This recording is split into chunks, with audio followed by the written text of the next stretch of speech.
안녕하세요. 김우태 회계사입니다. 스타트업이 알아야 할 세무회계 강의로 여러분들 만나 뵙게 됐습니다. 예, 반갑습니다. 예비 창업 패키지 포함해서 우리 스타트업 하시는 대표님들, 예비 창업 준비하시는 대표님들, 제가 회계법인에서 업무를 하면서 많이 만나 뵙고 있고요. 여러 가지 기관에서 감사하게도 저를 이런 강의 자리나 평가, 심사, 또 자문 역할로 많이 불러주셔서 전국에서 여러분들 대표님들과 만나 뵙고 있는데요. 많은 일들을 하다 보면은 우리 대표님들께서 궁금해하시는 것들, 그리고 관심 있어 하시는 것들, 어려워하시는 것들이 뭔지 많이 노하우가 쌓이게 됩니다. 그 중에서 스타트업을 준비하시거나 시작하신 분들께서 꼭 알아야 되는 세무나 회계, 이런 내용들을 좀 정리를 했으면 좋겠다라는 생각에 오늘 강의를 기획하게 되었고요. 오늘 그 첫 번째 시간으로 부가가치세에 대한 얘기를 한번 나눠볼까 합니다. 자, 부가세 같이 보시면서요. 먼저 부가세에 대한 이해와 계산 구조 같이 보시고 매출세액과 매입세액 어떤 것들이 있는지 한번 알아보도록 하겠습니다. 주어진 시간이 그렇게 길지는 않지만 꼭 필요한 부분들 제가 정리를 했으니까 조금만 집중해서 같이 들어주셨으면 좋겠습니다. 부가가치세란 무엇이냐라는 것을 알기 전에 사업하시는 분들께서 내야 되는 세금의 종류와 그 시기를 정리를 해봤습니다. 부가세가 제일 위에 있는 것처럼 굉장히 중요한 세금인데요. 1월부터 12월까지 사업을 하시는 동안에 1년에 2번 혹은 법인 사업자 같은 경우에는 1년에 4번을 납부를 하셔야 되고요. 신고와 납부를 하셔야 되고, 개인 사업자 같은 경우에는 1년에 2번 신고 납부, 중간에 있는 채워지지 않은 동그라미가 있는 시기에는 고지서가 날라올 거예요. 그거에 맞춰서 납부를 하시면 되고요. 간이과세자 같은 경우에는 1년에 한 번 1월 25일까지 그 직전 연도 1년치에 대한 부가세를 납부하시게 될 겁니다. 그래서 부가세에 대한 내용들 같이 나와 있으니까 한번 읽어보시면 좋겠고, 부가세가 누가 내야 되는 세금이냐 하는 겁니다. 바로 사업자가 내는 세금이다 라고 정리를 하고 넘어가시면 되겠고요. 부가세에 대한 개요 1기와 2기 두 개로 나눠서 납부를 해야 되고, 말씀드린 대로 간이과세자에 대한 내용은 1년에 한 번 신고 납부를 하면 된다라는 내용 기본적으로 알아두셨으면 합니다. 간이과세자의 납세 의무 면제라는 게 있는데요. 금액을 보시면 총 매출액 기준으로 3천만 원 미만인 경우에는 부가세의 납부를 면제한다라는 내용이 있어요. 근데 지금 나와 있는 내용 한번 보시면요. 이게 어떤 내용이냐면, 이렇게 중간에 나오는 내용들은 2020년 세법 개정안입니다. 지금 현재 적용되고 있는 세법은 아니지만 내년부터 적용될 것이다. 적용될 것으로 예상되는 세법 개정안을 갖고 왔는데요. 납부 의무 면제 기준 금액이 지금 현재 3천만 원에서 4,800만 원으로 올라갈 예정입니다. 물론 이 부분은 실제 세법이 어떻게 개정이 돼서 확정이 되느냐에 따라 달라질 수는 있겠으나, 이렇게 개정안이 나와 있다는 것 같이 한번 알아두시고, 간이과세를 생각하시는 분들은 생각을 4,800만 원으로 올라갈 거라는 부분 알아두시면서, 보시는 것처럼 영세 자영업자의 세부담 경감을 위해서 정부가 준비하고 있는 제도다라고 생각하시면 되겠습니다. 부가가치세에 대한 예정 고지 제도, 제가 앞서 말씀드린 것처럼 고지서가 날라올 것이다 라는 부분 설명드렸고요. 한번 읽어보시면 되겠고, 부가가치세에 대해서는 어디가 납세지냐 라고 하는 부분을 제가 정리를 했어요.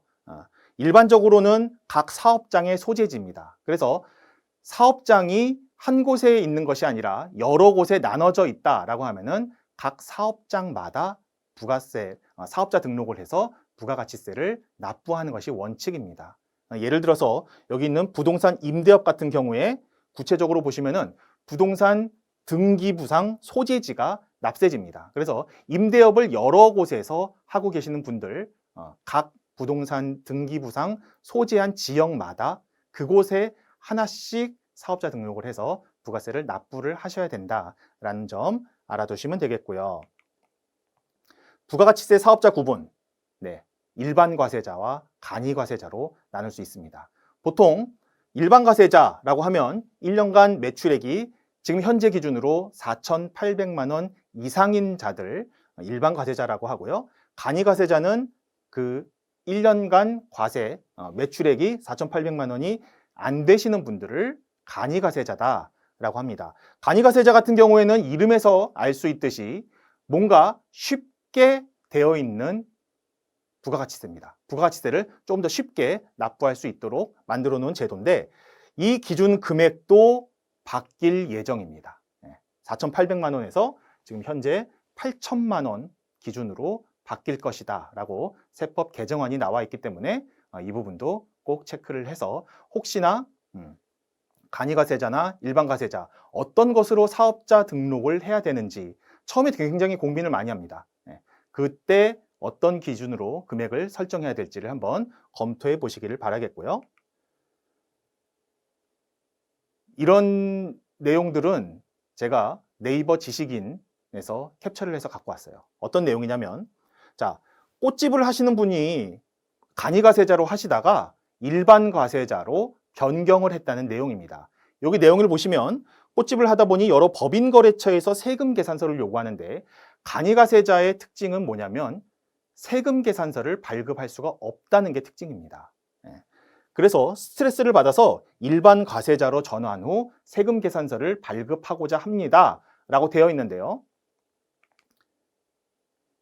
2020년 세법 개정안에 간이과세자에 대한 내용이 상당히 많이 바뀔 것으로 예고가 되어 있습니다. 그 내용 중에 가장 큰 건 뭐냐면 지금 현재 간이과세자는 영수증만 발급하는 것이 원칙이고 세금 계산서를 발급할 수 있는 예외가 없었습니다. 세금 계산서를 발급할 수가 없었는데 이제는 그 내용이 바뀌었어요. 세금 계산서를 발급하는 것이 원칙이고 예외적으로 영수증을 발급할 수 있다라고 되어 있습니다. 그래서 세금 계산서를 간이과세자도 이제 발급해야 되는구나 라는 부분을 알아두시는데 여기에서 금액 기준이 하나가 더 나옵니다. 예외적으로 간이과세자 중 신규 사업자 및 직전 연도 공급대가 합계액이 4,800만 원 미만인 사업자는 여전히 세금 계산서가 아닌 영수증을 발급하도록 되어 있습니다. 그래서 이제는 간이과세자가 무조건 세금 계산서 발급이 안 됩니다 라고 하는 것도 아니고요. 세금 계산서를 무조건 발급할 수 있습니다 라고 하는 것도 아닙니다. 간이과세자 중에서도 4,800만 원을 기준으로 영수증을 발급할 수 있는 사람, 세금 계산서를 발급해야 하는 사람 이렇게 나눠진다라고 하는 것이 내년부터 바뀔 예정이라는 거고요. 그 다음에 세금 계산서를 간이과세자가 세금 계산서를 발급해야 되기 때문에 지금까지는 신용카드 영수증을 간이과세 가맹점에서 발급을 받는다 하더라도 매입세액 공제가 안 됐었는데요. 이제는 세금 계산서를 간이 사업자가 발급할 수 있기 때문에 세금 계산서도 공제가 가능하다, 매입세액 공제가 가능하다라고 하는 내용이 추가될 예정입니다. 그래서 간이과세자에 대한 내용들이 상당히 많이 바뀌는데 꼭 체크를 해주시기를 바라겠고, 예를 들어서 간이과세자 배제업종이라는 게 있습니다. 예시로 제가 들어드렸고요. 이거 말고도 더 내용들이 있는데 간이과세자 배제업종이 이렇게 있고 간이과세자 배제 지역이라는 구분도 있습니다. 그래서 내가 사업자 등록을 해야 되겠다라고 할 때 그 주소에 간이과세자로 사업자 등록이 가능한 곳인지 그 여부도 꼭 확인하신 다음에 사업자 등록을 준비하셔야 될 거예요. 자, 부가가치세 개요 중에서 앞부분을 봤고요. 이제 부가세 신고 서식을 같이 한번 보도록 하겠습니다. 자, 일반과세자 부가세 신고 서식 제21호라고 표를 갖고 왔는데 이게 실제로 우리 국세청에서 부가세를 신고할 때 우리가 작성해야 되는 서식의 내용입니다. 보시면 과세표준과 매출세액을 구분하게 되어 있고 그 밑에 매입세액을 기재하게 되어 있습니다. 밑에 보시면요, 제가 빨간색으로 해놓은 거 납부세액 가로 열고 환급세액이라고 되어 있으면서 매출세액에서 매입세액을 차감하면 그것이 바로 납부할 세액입니다. 괄호 열고 환급이라고 하는 것은 마이너스 차감한 것, 매출세액에서 매입세액을 차감한 것이 마이너스가 나온다라고 하면 부가세를 환급해 주겠다라고 하는 내용이 되겠는데요. 자, 계산 구조 아주 쉽죠. 매출세액에서 매입세액을 빼면 납부하는 세금이 나옵니다. 물론 뒤쪽에 뭐 가산은 우리가 잘못해서 가산세를 내야 된다든지 혹은 추가적인 내용들이 더 있긴 있습니다만, 가산세가 없다라고 하면 일반적으로 매출세액에서 매입세액 빼면 끝입니다. 아주 계산 구조가 간단하게 되어 있는데, 자, 과세표준과 매출세액 계산 구조 한번 보시면요, 과세와 영세율로 나누게 돼 있어요. 과세 부분과 영세율 부분 나누게 돼 있고, 우리 영세율이라고 하는 것은요, 세율이 0입니다. 면세와 영세율을 착각하시는 분들도 간혹 계시는데, 영세율은 똑같이 물론 부가세가 없다는 것은 맞지만 영세율은 세율 자체가 0이라는 뜻이에요. 그래서 여기 보시면 세율이 과세 부분은 100분의 10이라고 써 있고요. 우리 10% 부가세 붙는 거 10이고, 영세율 부분은 100분의 0이라고 써 있습니다. 세율이 0이라는 거고요. 자, 뭐 수출이나 외화 획득을 위한 활동이 아닌다면 영세율 부분은 우리가 신경 쓸 필요 없고, 일반적으로는 이 과세, 괄호 1, 2, 3, 4번 이 부분에 매출세액과 과세 표준을 적게 돼 있습니다. 이 부분을 많이 신경 쓰시면 되겠는데요. 자, 보시면 그 중에서도 2번 같은 경우에는 크게 나올 일이 없어 보입니다. 제가 볼 때. 가장 많은 게 세금 계산서 발급분, 그 다음에 신용카드 현금 영수증 발행분, 마지막 4번이 기타 정규 영수증 외 매출분이라고 되어 있어요. 1번부터 4번까지 합쳐 있는 것들을 과세표준 금액을 쓰고 곱하기 10% 해서 세율을, 매출세액을 계산하면 되겠습니다. 예를 들어서 우리가 1,000원짜리 물건을 팔았을 때 부가세 100원 붙습니다. 그죠? 10%. 그 너무나 상식적으로 알고 있죠. 여기다 1,000원 쓰고 요 옆에 10% 곱해서 100원이라는 세액을 계산하면 물건을 판 사람 입장에서 1,000원을 팔아서 100원의 부가가치세를 걷었습니다 라고 하는 부분을 신고서에 작성해서 신고하고, 매입세액이 만약에 없었다면 그 100원을 세무서에다가 납부하면 되는 겁니다. 그 내용을 기재하는 건데요. 매입세액 쪽으로 넘어가 보시면은 세금 계산서 수치분과 뭐 매입자 발행 세금 계산서, 그 밖에 공제 매입세액 이렇게 있는데, 가장 많은 것들은 일반 매입 중에 세금 계산서 수치분이 될 겁니다. 그리고 그 밖에 공제 매입세액 이런 것들도 있죠. 세금 계산서를 수취하지 않고 현금 영수증을 끊었다든지 아니면 신용카드 매출 전표를 발급받아서 갖고 왔다라고 할 때 그 밖에 공제 매입세액에 집어넣으면 될 텐데요. 매입세액도 세금 계산서와 그 밖에 공제 매입세액 이 부분 유념해서 보시면 되겠고, 뒤쪽에서 제가 설명할 것 중에 매입세액 중에 공제받지 못할 매입세액이라는 게 있어요. 부가세를 우리가 누군가한테 물건을 사왔을 때, 아니면 제조를 위해서 원재료를 사왔을 때 거기에 부가세가 포함이 돼 있다고 하면, 지금까지 사업을 안 하셨던 분들은 소비자의 입장에서 모든 부가세를 내가 부담하는 그런 과정에 있었지만, 이제 사업을 하신다면 부가세는 누가 내는 겁니까? 세금 납부는 사업자, 우리 사장님이 하시지만 실제 부가세에 대한 부담은요, 소비자가 부담하는 세금입니다. 그래서 내가 납부했던 그런 세금은 매입 부가세라고 하죠. 그런 부가세는 여기에서 다 공제를 받을 수가 있다는 겁니다. 그래서 가와 나에서 나를 빼서 계산하면은 되겠다라고 하는 거고, 사실 이 부가세 신고 서식 이거 하나만 갖고서도 한 2시간 정도 얘기는 할 수 있어요. 왜? 여기에 모든 내용들이 사실은 부가세의 전부입니다. 전부라고 보셔도 무방할 정도로 모든 내용이 들어있는 거고, 자, 아래쪽에 동그라미 1, 2, 3번 제가 써드린 거 한번 보겠습니다. 자, 매출세액과 매입세액이 대응되는 것이 사실은 아닙니다. 어떤 얘기냐면, 우리 소득세나 법인세에서 매출에서 매출 원가를 빼면 매출 총이익이 나오고요.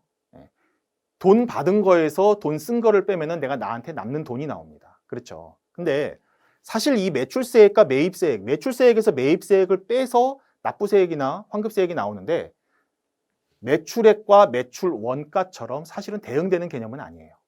그런데 세무서에서는 이것을 매출과 매출 원가처럼 대응되는 구조로 많이들 보고 있다라고 하는 내용이고, 매입세액은 기납부세액일 뿐 부가세는 매출자의 세금이다 라고 했어요. 자, 매입세액은요, 사업을 하시면서 정해져 있습니다. 왜? 우리가 부가세 어떤 뭐 절세 전략이 무엇입니까? 라고 많이들 물어보시는데, 그 중에서 누구나 빼먹지 않고 말하는 게 증빙 잘 챙겨라, 이 얘기예요. 증빙도 일반 영수증이나 이런 것이 아니라 법에서 정해져 있는 지출 증빙 서류, 세금 계산서, 현금 영수증, 그 다음에 신용카드 매출 전표, 이것들을 잘 챙기라는 얘기를 하는데, 매입세액은요 이미 정해졌어요. 내가 물건을 사거나 어떤 거래를 하면서 그런 법정 지출 증빙을 받았다라고 하면은 그건 정해진 겁니다. 매출자 세금이다? 무슨 얘기입니까? 내가 얼마의 세금을 신고할지 정해져 있는 거 말고 내가 신고하는 이 부분에 따라서 부가세, 납부세액이냐 환급세액이냐 이게 결정된다라고 하는 내용이고요. 자, 세 번째, 세금계산서는 거래 증빙, 영수증 역할과 함께 크로스 체크의 기능이 존재한다라고 돼 있어요. 어떤 얘기냐면 사업자와의 거래를 했다라고 하면 나의 매출은요 상대방의 매입이 됩니다. 그렇죠? 내가 매출로 신고했는데 상대방이 매입세액으로 신고 안 했다. 국세청에서 세금계산서, 사업자 등록번호와 세금계산서, 우리 다 전자세금계산서를 많이 쓰잖아요. 전부 다 체크가 돼서 나올 겁니다. 내가 매입세액을 신고했는데 나한테 물건을 팔았던 사람이 매출세액으로 신고를 안 했다? 크로스 체크가 돼서 상대방이 매출을 누락한 건 아닌지 체크가 됩니다. 소비자와 거래를 했다 하더라도 요즘에는 연말정산에서 신용카드 관련된 또 현금 영수증 관련된 공제를 많이들 받기 때문에 내가 발급한 현금 영수증이나 신용카드 매출 전표가 소비자들, 근로소득자든 뭐 사업소득자든 그분들이 연말정산이나 부가세 신고에서 신고를 할 거기 때문에 크로스 체크가 된다는 겁니다. 그래서 점점 매출을 누락하면서, 예전처럼 매출을 누락하면서 세금을 줄일 수 있는 그런 어떤 요인들이 점점 줄어들고 있다라고 하는 부분들 염두에 두시길 바라겠고요. 자, 뒤에 보시면은 뭐 경감세, 공제세, 그다음에 뭐 가산세 이런 것들 쭉 나옵니다. 나와서 납부 사업자가 납부할 세액이 얼마인지 서식에서 계산할 수 있게 되어 있는데요. 자, 검은색 동그라미 과세표준 명세라고 하는 부분 제가 빨간색으로 박스를 쳐놨습니다. 원래 있는 빨간색이 아니고 제가 쳐놓은 거예요. 여기 보시면 업태 종목, 생산요소, 업종 코드, 금액이라고 해서 과세표준 명세를 다시 한번 쓰게 되어 있습니다. 자, 우리 사업자 등록증 보시면 업태 종목 이런 것들 나오는데 거기에 있는 거 업태 종목 맞아요. 그 종목을 쓰시고 업종 코드와 과세표준 금액을 쓰십니다. 이거를 이 빨간색 동그라미 네모 요 부분이 굉장히 중요한 부분이에요. 부가세 신고를 하시면서 소득세에서 말씀드리겠지만 부가세 신고를 하시면서 나의 소득세가 결정된다 라고 보셔도 무방합니다. 종합소득세 우리 사업소득 같은 경우에 5월 달에 신고하게 돼 있고 성실신고 같은 경우에 6월 달에 하게 돼 있는데 부가세를 1월 달 혹은 그 전년도 7월 달에 신고하시면서 나의 다음 연도에 낼 종합소득이 확정되는 효과를 가진다라는 부분을 미리 좀 알아두셔야 됩니다. 그래서 부가세 신고가 굉장히 중요합니다.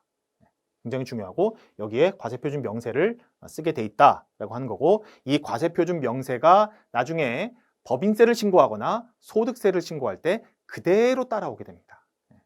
이 부분 알아두셨으면 좋겠습니다.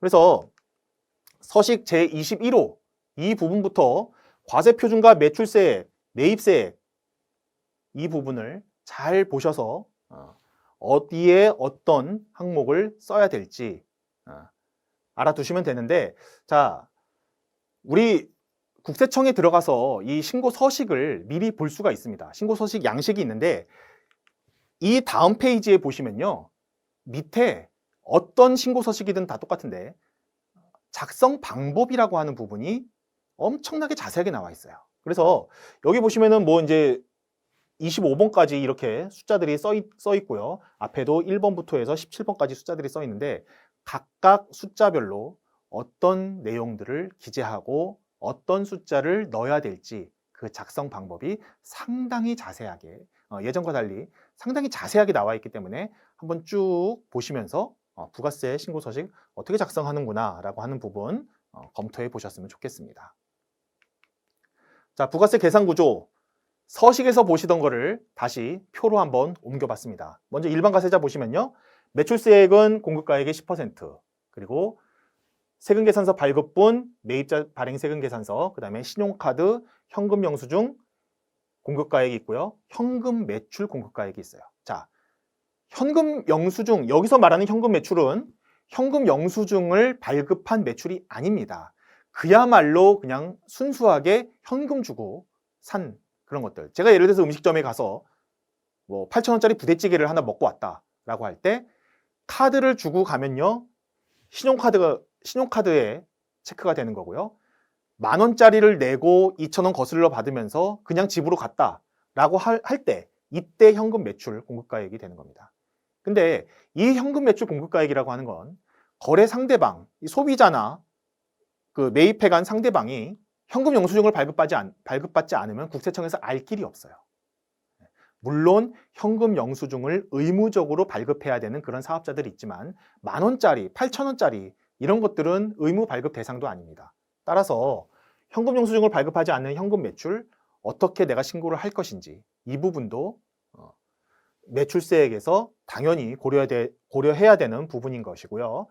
그 다음에 매출세액에서 매입세액 빼면 됩니다. 매입세액은 세금계산서, 그 다음에 계산서, 신용카드, 영수증에 있는 매입세액, 여기 의제매입세액이라고 되어 있는 것들, 부가세가 붙지 않았지만 부가세에 매입세액이 있는 것처럼 우리가 의제해 주겠다라고 하는 그런 의제매입세액까지 빼서 하면 되겠고요. 자, 거기다가 매출세액에서 매입세액을 뺀 걸로 그냥 납부세액이 나오면 좋은데 가산세 같은 건 없다고 치고요. 중요한 게 지금 불공제 매입세액입니다. 불공제 매입세액이라는 게 있는데, 자, 요거 하나만 볼게요. 사업 무관 매입세액, 사업과 관련 없는 것들을 매입세액으로 공제를 받으면 소득세에서는 비용으로 인정하지 않을 것이고요.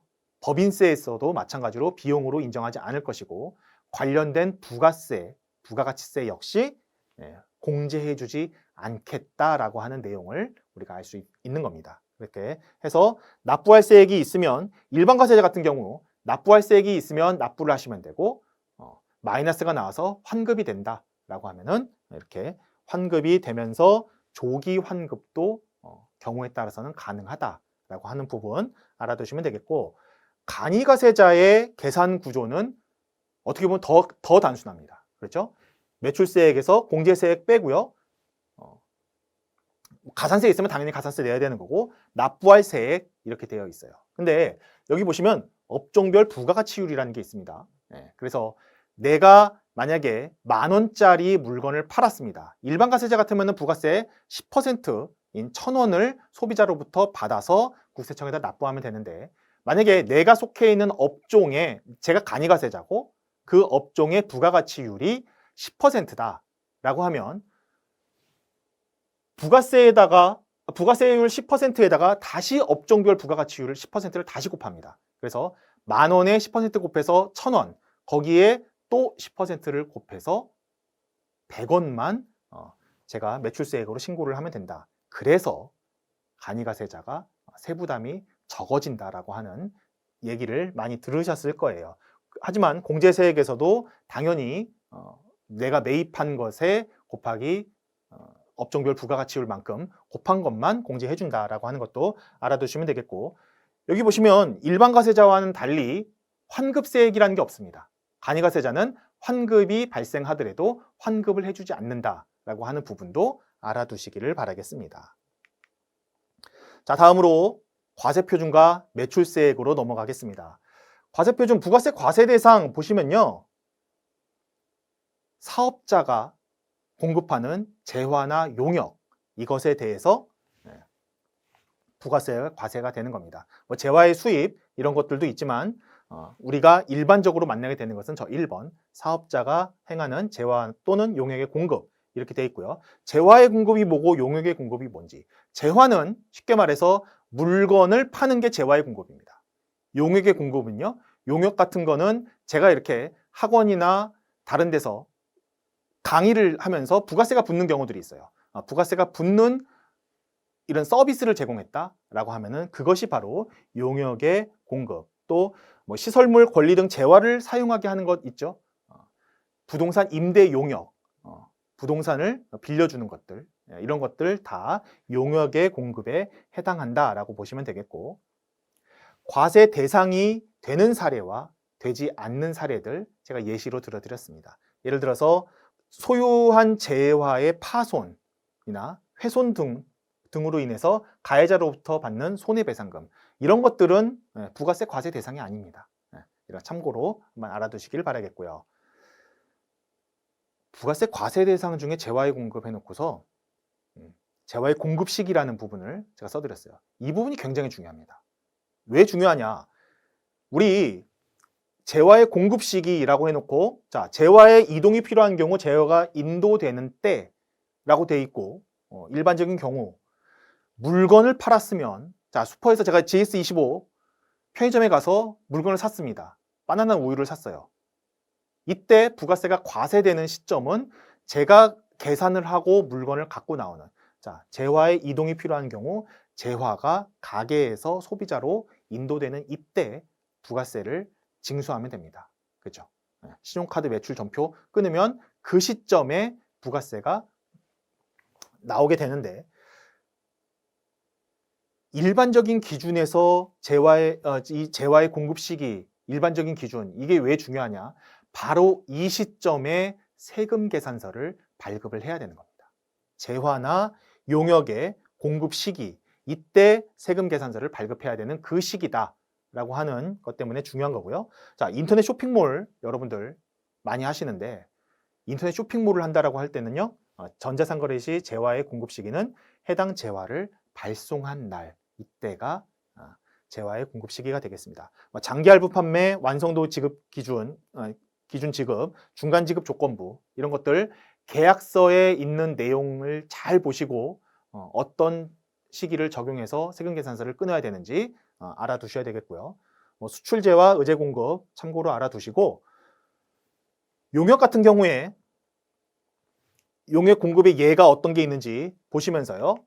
용역의 공급 시기는 제가 써 있는 거대로 보시면 되겠습니다. 자, 장기 할부, 완성도, 중간, 기타 조건부, 계속적인 공급 뭐 이런 것들이 있고, 임대 보증금이나 후불로 받는 선불이나 후불로 받는 임대료, 이 부분까지 제가 정리를 해드렸는데, 자, 공급 시기의 특례라는 게 있습니다. 우리 공급 시기의 특례. 공급 시기의 특례 내용이 좀 많아 보이는데 천천히 읽어보시면요, 어떤 내용이냐면 돈을 받기 전에 세금 계산서를 발급하지 말라는 얘기입니다.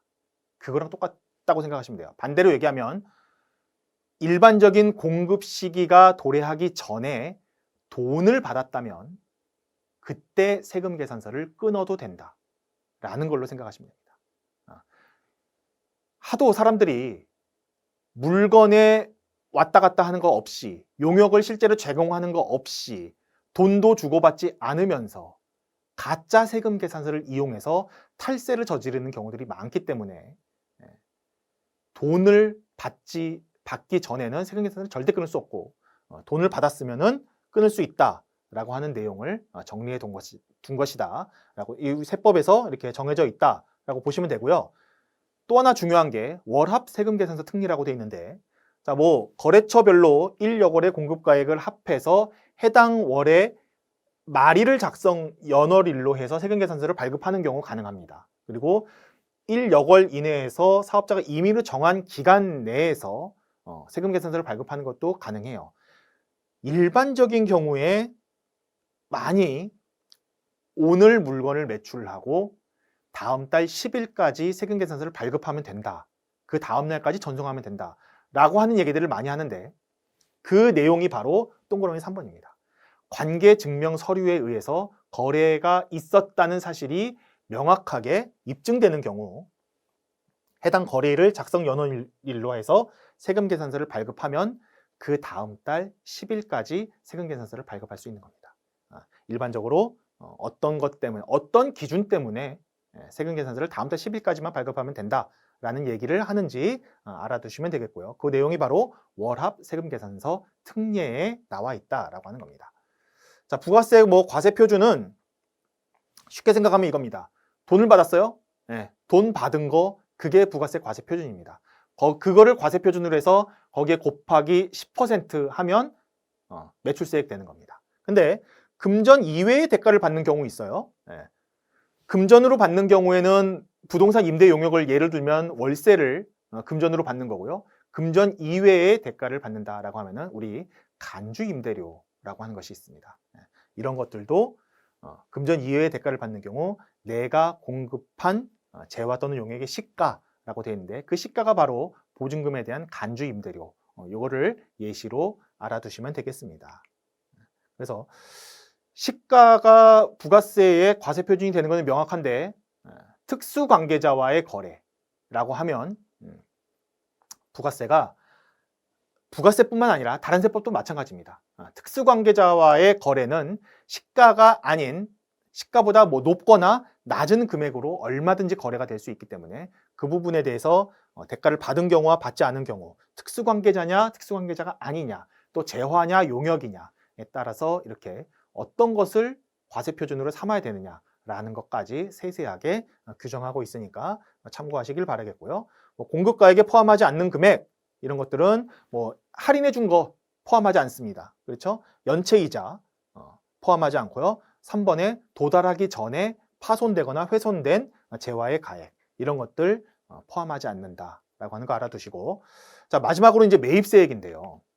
매입세액은 다음의 경우 매입세액으로 공제받을 수 있다라고 제가 써드렸는데 사업자가 자기의 사업을 위해서입니다. 그죠? 사업과 무관한 거 매입세액 공제 안 되는데 자기의 사업을 위해서 사용하였거나 사용할 목적으로 공급받은 재화 또는 용역에 대한 부가가치세액 내 사업을 위해서 썼다 당연히 공제되는 거고 밑에 동그라미 2번 수입하는 재화에 대한 부가가치세 이것도 역시 내 사업을 위해서 수입했다면 부가세 매입세액 공제되는 겁니다. 자, 매입세액 공제되는 거는 당연히 이렇게 알 수 있는데요. 우리가 중요한 거는 매입세액 불공제라고 하는 매출세액에서 공제하지 않는 매입세액이라고 하는 거 이 부분이 사실은 되게 중요합니다. 내용 보시면 세금계산서 합계표 제출하지 않거나 사실과 다른 세금계산서를 발급받아 오면 그러니까 세금계산서를 발급받을 때 굉장히 잘 우리가 발급도 해줘야 되지만 받아오는 것도 되게 잘 받아와야 되는 거예요.